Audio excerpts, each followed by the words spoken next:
The summer sun beat down on the dusty road leading through the outskirts of Santa Fe, New Mexico, where 12-year-old Daniel Martinez walked alone, his worn backpack hanging from his thin shoulders, his eyes scanning the ground for discarded cans he could collect for spare change. Daniel had been living in the city's overcrowded group home for 3 years, ever since his mother passed away from illness, leaving him with nothing but memories of her warm smile and the silver cross she once wore around her neck. Every Saturday he would walk the same route through town, collecting recyclables to earn enough money for school supplies and the occasional meal that wasn't served on a plastic tray in the group home cafeteria. The other kids called him invisible, the boy who kept his head down and never caused trouble, the one the social workers barely noticed during their monthly inspections. But Daniel didn't mind being invisible. It meant fewer questions about the bruises on his arms from the older boys who took his things, fewer conversations about a future he couldn't imagine. On this particular Saturday in late August, Daniel decided to take a different path, following the winding trail that led toward the Santa Clara Pueblo lands, where he'd heard the river ran clear and cool. The heat was unbearable, over 95 degrees according to the bank thermometer he'd passed earlier, and his water bottle had been empty since noon. As he approached the shallow crossing where the Rio Grande narrowed between smooth river stones, Daniel noticed an elderly man sitting on a large boulder near the water's edge, his weathered face turned toward the sky. The man wore traditional clothing, a simple cotton shirt and loose pants with long silver hair braided down his back, and beside him rested a wooden walking stick carved with intricate patterns. Daniel could see immediately that something was wrong. The man's right leg was twisted at an unnatural angle, and his left arm hung limply at his side, the telltale signs of a stroke that had stolen his mobility. The elderly man's eyes met Daniel's, and in that moment, the boy saw something he recognized, the same loneliness and struggle he carried in his own chest every single day. Without thinking, without calculating what he might gain or lose, Daniel walked directly to the man and knelt beside him on the warm stone, asking in his hesitant Spanish if he needed help. The man responded in English, his voice thick with an accent Daniel had never heard before, explaining that his name was Joseph Running Bear, that he was 78 years old, and that he'd been trying to cross the river for over 2 hours to return to his pueblo on the other side. Joseph explained that he'd walked to this spot every week since his stroke 6 months ago, determined to maintain his independence. But today, the water was running higher and faster than usual from the mountain snowmelt. Daniel looked at the river, measuring the distance at roughly 40 feet across, the water reaching maybe knee-deep in most places but with treacherous currents swirling around the larger rocks.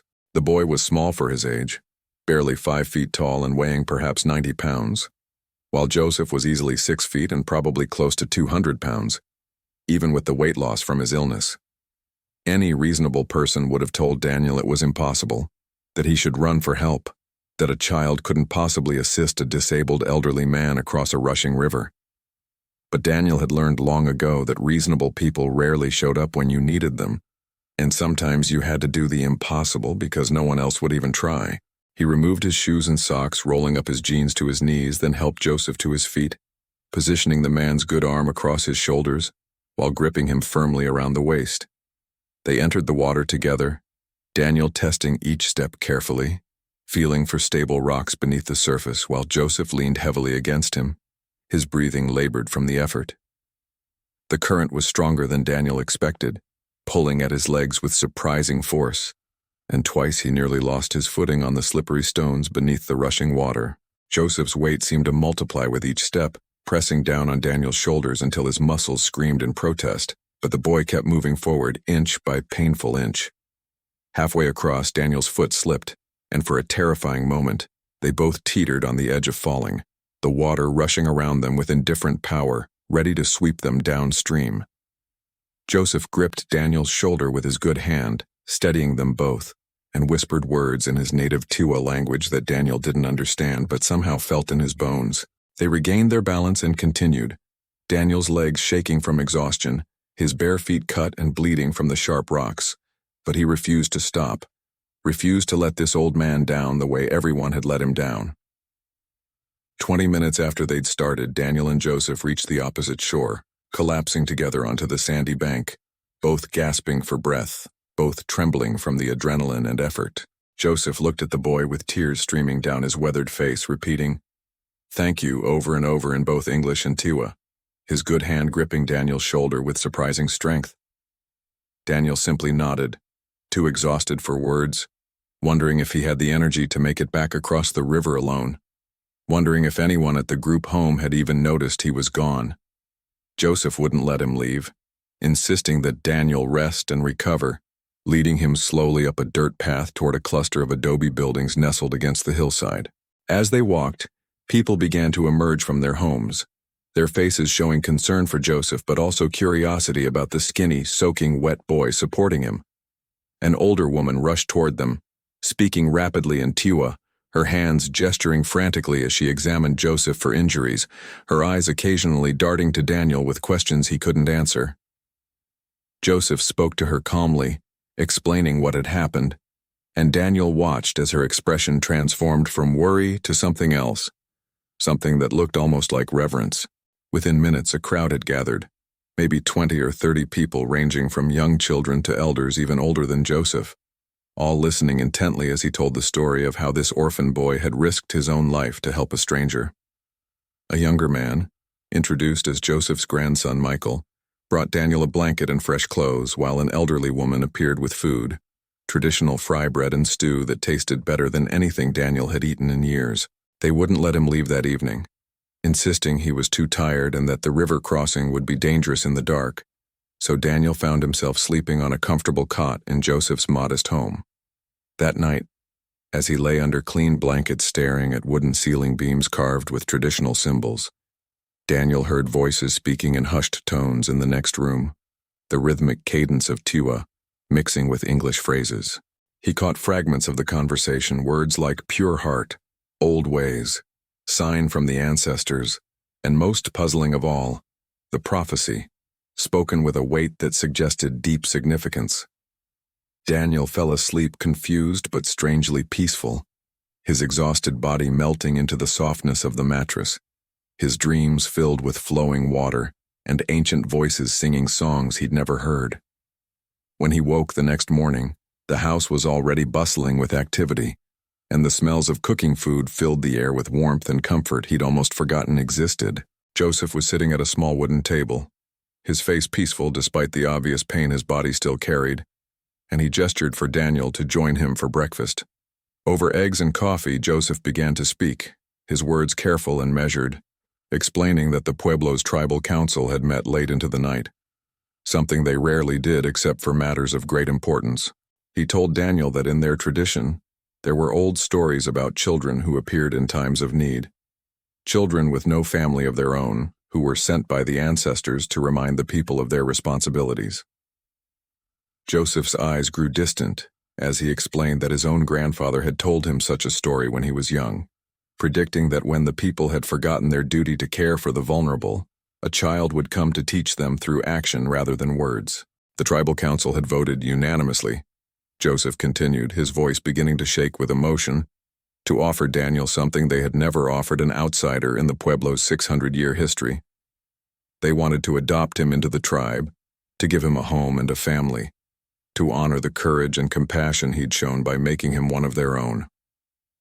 Daniel sat frozen, his coffee cup halfway to his lips, unable to process what he was hearing, convinced this must be some kind of elaborate joke or misunderstanding.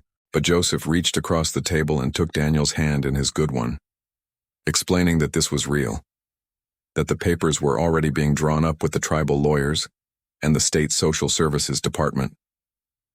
3 families had volunteered to take Daniel in, Joseph continued, but the council had decided that he should choose for himself, that a boy with such wisdom and heart deserved the dignity of making his own decision. Daniel's eyes filled with tears that he tried desperately to hide, years of practiced emotional control crumbling in the face of this impossible kindness, this offer of belonging he'd stopped believing could exist. Over the next week, Daniel met with each family, spending time in their homes, sharing meals, listening to their stories, feeling the warmth of their genuine interest in his life and dreams.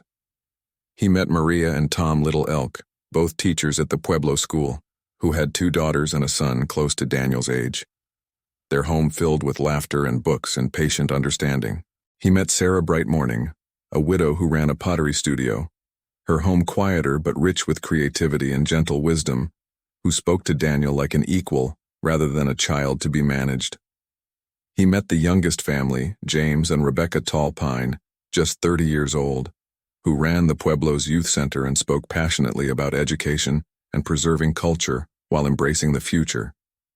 Each family made it clear they would be honored to welcome him, not out of pity, but because they saw value in who he was, potential in who he might become. Daniel chose Maria and Tom, drawn to their warmth and the way their existing children made space for him at the dinner table without awkwardness, as if he'd always belonged there. The adoption process took 4 months, navigating state law and tribal sovereignty, social worker visits and court hearings.